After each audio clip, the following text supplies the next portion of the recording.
Umaga po sa lahat. Welcome po kayo sa ating gawain. Dito na po tayo sa mga awit 77:14. Akin pong babasahin. Ikaw ang Diyos ng nagaway tunay na kahanga-hanga. Iyang kadakilaan mo'y nahayag na sa lilikha. Purihin nawa ang Diyos sa pagbasa ng kanyang salita. Tayo manalangin.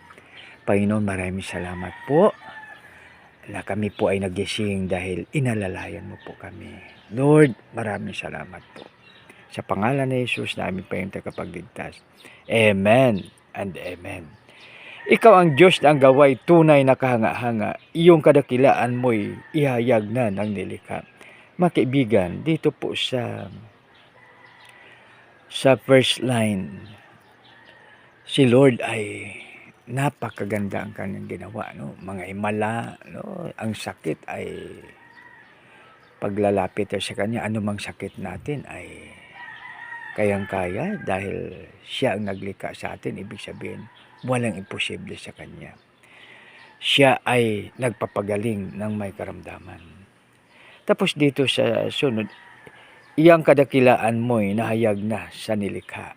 So, pag magbasa tayo ng Biblia, mabasa tayo ng Old Testament, New Testament, makikita natin ang kadakilaan ng ating Panginoon. Umabasa natin. At ganoon din po sa ating buhay. No? Minsan ating isipin na parang wala na tayong pag-asa. No?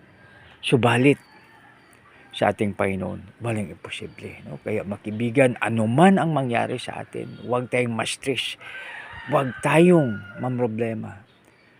Tiwala tayo kay Lord dahil pagtiwala tayo, napakaganda. Kaya mga kaibigan, para tayo magtagumpay sa mga pagsubok na dinaanan natin at dadaanan pa lang, tiwala tayo kay Lord. Palibutan natin ang ating paligid ng mga tao na mayroong mga testimony, no?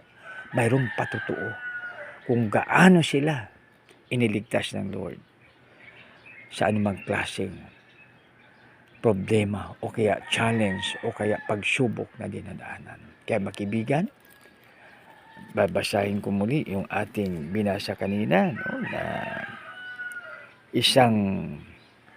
sa 14. Ikaw ang Diyos ng gaway tunay na kahanga-hanga. Iyang kadakilaan mo'y nahayag na sa nilikha. Tayo na po'y manalangin. Panginoon, salamat yung salita. Lord, tulungan mo kami na ito ay aming isa puso at aming isi-share sa aming kapwa. Lord, salamat sa iyo. Sa aming dakilang Ama, ang Diyos ni Abraham, Isaac at Jacob, dinadahin po namin ito sa matamis na pangalan na yung anak na si Jesus na aming Panginoon tagapagligtas. Lahat pa'y magsabi ng Amen. Ang pagpapala nawa ng ating Panginoon ay sumasa atin lahat. Maraming salamat po. God bless us all.